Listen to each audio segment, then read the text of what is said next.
Yeah. When corrupt cops gets arrested by FBI agent. I think I've reacted to one of these actually on my second channel, and it did pretty well. By the same channel as well. FBI arrests East Haven officers for profiling minorities. In a tragic case of ethnic and racial profiling, 4 police officers were arrested by the FBI for assaulting illegal immigrants and creating false reports to cover up abuses in East New Haven. These arrests happen as part of a long-term federal investigation into members of the East Haven Department's injustices against the Latino community. According to the federal indictment, the officers assaulted individuals while they were in handcuffs, unlawfully searched and ransacked Latino businesses, and harassed and intimidated individuals who tried to investigate or report misconduct or abuse. These actions drove many newcomers from Mexico and Ecuador to leave the blue-collar city. The 4 officers involved were Dennis Spalding, David Kari, Jason Zulo, and Sergeant John Miller. They were all charged on a 10-count indictment that included executing unreasonable searches and seizures, using unreasonable force during 5 arrests, arresting 5 people on false pretenses, and then using intimidation and creating false reports to conceal their actions. According to reports, Zulo described taking joy in singling out Latinos. He once told his fellow officer Spalding in a 2008 exchange that he liked harassing drivers and referred to persons who have drifted to this country on rafts made of chicken wings and are now residing in East Haven. Miller reportedly slapped a man handcuffed in his car, while Spalding threw a man to the ground and repeatedly kicked him while he was handcuffed, according to the indictment. That's crazy. All 4 members of the EHPD are purported to have used excessive force during unlawful arrests from July 2007 to 2011. What? 2007 to 2011? How did this happen for that many years and nobody noticed?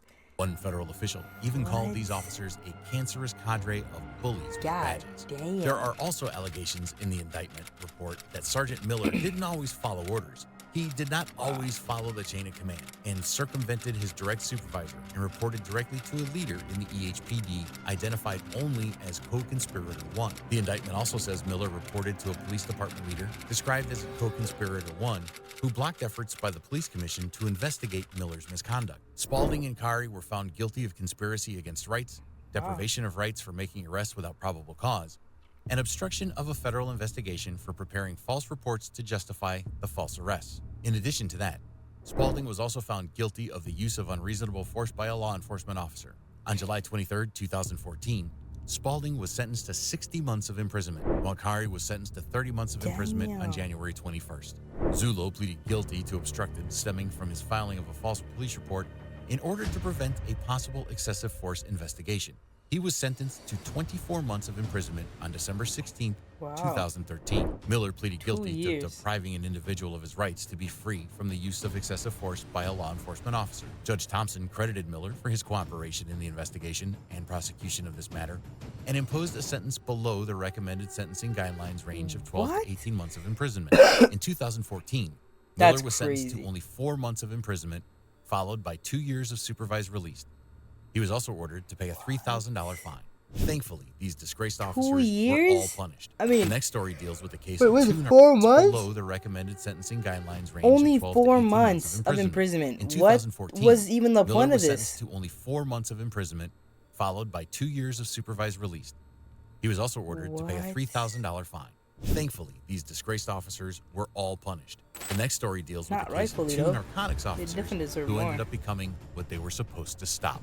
Number 2, FBI arrests 2 Columbus narcotics officers. In September 2021, the FBI arrested 2 narcotics officers, John Pachowski and Marco Marino, on charges connected to the distribution of fentanyl and attempts to smuggle other drugs. Instead of keeping drugs off the streets, these officers used their authority to smuggle these substances and accept cash payments from drug dealers in exchange for offering their protection.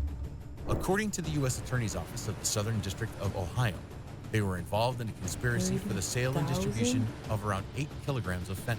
They distributed fentanyl on at least 3 different occasions and accepted around $32,500 for approximately. They made $32,000 and got away with it for a minute until they end up getting caught. Yo, why is he smiling on his mugshot? That is crazy. The sale and distribution of around 8 kilograms of fentanyl. They distributed 8 kilograms of fentanyl on 3 fentanyl. different occasions and accepted around $32,500 for approximately 1 kilogram of the substance. In 2021, Marino helped in the transportation of 47 kilograms of cocaine, making $45,000 for his services over the course of a few months. But there was a catch. According to the authorities, there was no cocaine. Each one of these deliveries was being controlled by federal law enforcement. While the supposed cocaine was being trafficked, Kachowski's job was to make any calls that Marino might need to protect the shipment, including to other law enforcement officials. Unlike the purported cocaine involved in transports, the fentanyl that Marino distributed was real, said U.S. Attorney Kenneth L. Parker. Marino swore an oath to serve and protect our community as a law enforcement officer, and instead, he conspired to traffic enough fentanyl to kill well over 1 million people. Marino also tried to recruit a confidential informant to traffic drugs with him.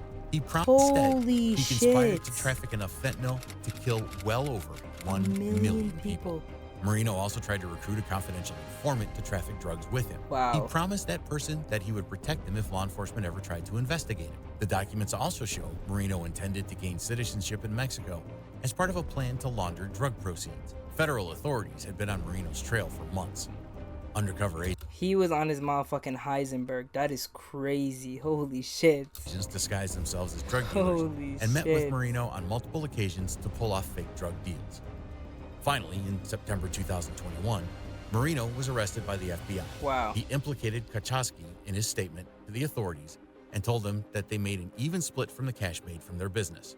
During a recorded phone call, Marino said Kachowski had threatened to have Marino's wife and children killed by sicarios, a Spanish word for hitmen, if Marino spoke about the pair's activities. Pretty soon, though, Kachowski was also put under cuffs. Earlier this year, he was sentenced to 9 years in prison by the U.S. District Judge Edmund A. Sargas Jr. After his sentence, Marino apologized to his fellow officers and family members, saying, "I am ashamed of my actions." His partner, on the other hand, owned 2 cars, 21 firearms, and had over $500,000. Authorities say that these properties are only a conservative estimate of what Kachowski would have made from his illegal hustle with Marino. He pled guilty to 1 count of conspiracy to distribute fentanyl and surrendered these properties as part of the plea agreement. He is yet to be sentenced by the federal court. Wow.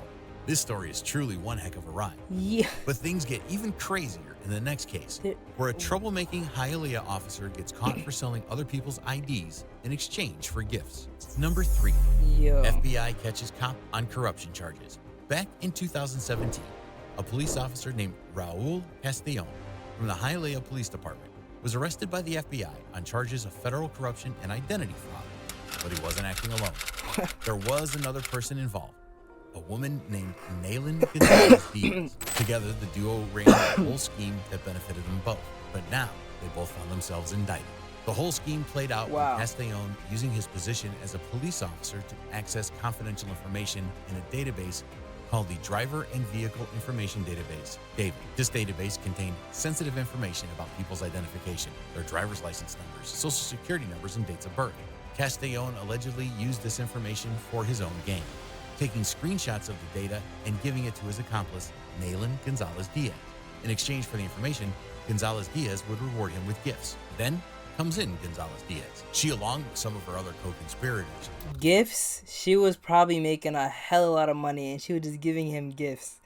Used the stolen information to commit fraud at various retail stores across Florida. They opened retail store credit accounts in other people's names without their consent and used existing retail credit accounts belonging to other people. However, this was not the first time that Castellon had run into trouble in his department. His personnel file showed that he had gotten as many as 13 reprimands since his hiring in 2006.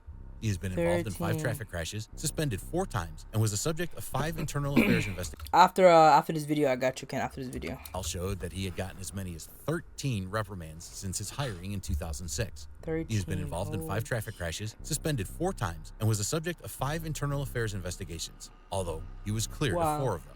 In 2012, Castellon was fired from the Hialeah Police Department for violating the rules about the use of his police cruiser. However, he was brought back on the force in 2014 through labor arbitration, a decision that the police chief considered unfortunate. Later on in 2016, Castellon was placed on leave from the department because of the ongoing investigation. The FBI eventually arrested him on March 17, 2017, and he was convicted in court. He was a problematic employee from the start, and his course of conduct has finally resulted in his arrest. which is very regrettable and has brought a day of disgrace to our department, said Hialeah Police Chief Sergio Velasquez. Even the Miami-Dade Police Benevolent Association distanced themselves from this whole situation and left Castellon to fend for himself. The president of the PBA, John Rivera, said, "While we have represented Raul Castellon in past employment matters, this case is outside the scope of his employment. Therefore, we are not representing him." Both Castellon and Gonzalez-Diaz pled guilty to the corruption, access device fraud, and identity theft charges. On July 18th, 2017, Castellon was sentenced to 5 years in prison, while Gonzalez-Diaz received a sentence of 81 months. The judge also ordered them to pay back $64,500 in losses. Yeah.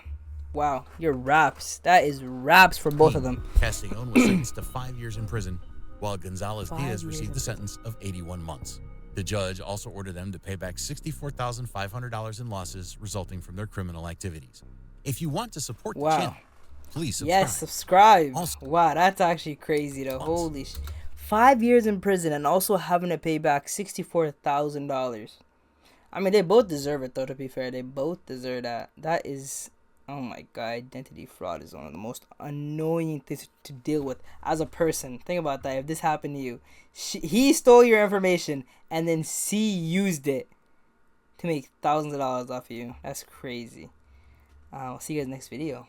Now it's my time, I gotta make up for all them nights that my mama cried. I'm going in, I'm putting everything on the line. Dropped out of school to chase my dream, I had something for the proof. I put my all into this shit, man, I can't fucking lose. They smile up in my face, but they don't know what I've been through.